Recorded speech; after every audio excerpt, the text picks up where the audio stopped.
Le bilan qu'on peut faire maintenant quasiment à la fin de cette 6e année, le risque qui était devant nous, c'était que le projet s'essouffle.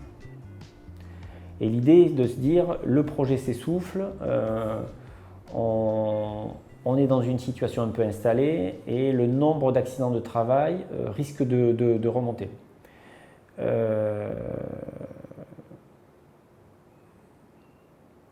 On a, pour pallier à cet écueil, mis en place plusieurs choses. La première, c'est qu'on continue à faire vivre le comité de pilotage BSB.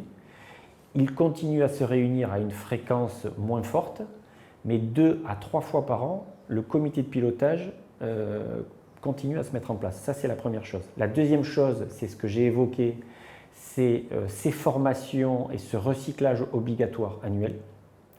La troisième chose qu'on n'avait pas jusqu'à présent, c'est la mise en place de tableaux de bord pour bien regarder le nombre d'aides-soignants, d'infirmiers, d'apprentis qui ont été formés, bien vérifier que lorsqu'un apprenti arrive, lorsqu'un CDD long arrive, il est formé rapidement après son arrivée sur le site, parce que c'est un facteur de limitation d'accidents de travail ultérieurs, parce qu'il maîtrise bien les matériels.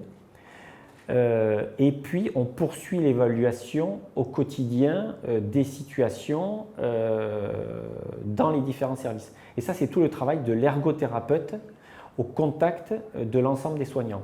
Aujourd'hui, je pense que l'établissement a pris des automatismes avec l'idée que lorsque un résident va arriver, il va y avoir un bilan qui va être fait avec les soignants, avec l'ergothérapeute, pour déployer le meilleur matériel en fonction de la perte d'autonomie du résident. Et cette évaluation, elle se fait au fil de l'eau lorsqu'un résident perd aussi dans le temps de l'autonomie.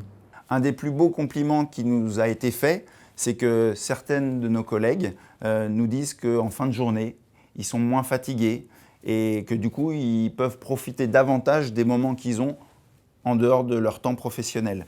Et c'est vrai que ce sont des compliments qu'on prend parce que c'est vraiment le but de la démarche. C'est que cette qualité de vie au travail leur permette de profiter du temps qu'ils ont en dehors de leur activité professionnelle. Il ne faut pas que l'on oublie l'ensemble des corps de métier qui fondent un EHPAD. Après des investissements importants tels que j'ai pu les souligner, qu'on a fait pour les aides-soignants, sur le deuxième contrat de prévention, on a mis l'accent sur d'autres corps de métier, sur les ASH, sur les lingères, sur les infirmiers.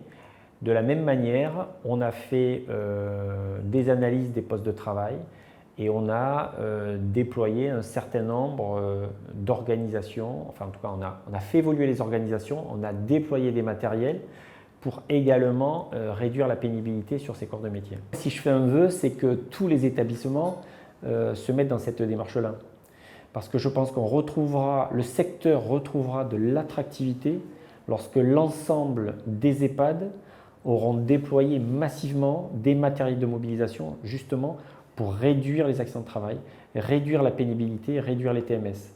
On voit trop de jeunes aujourd'hui qui refusent d'entrer dans le métier, qui le verbalisent en disant « mais voilà, on est dans des établissements, il n'y a pas de matériel, c'est dangereux ».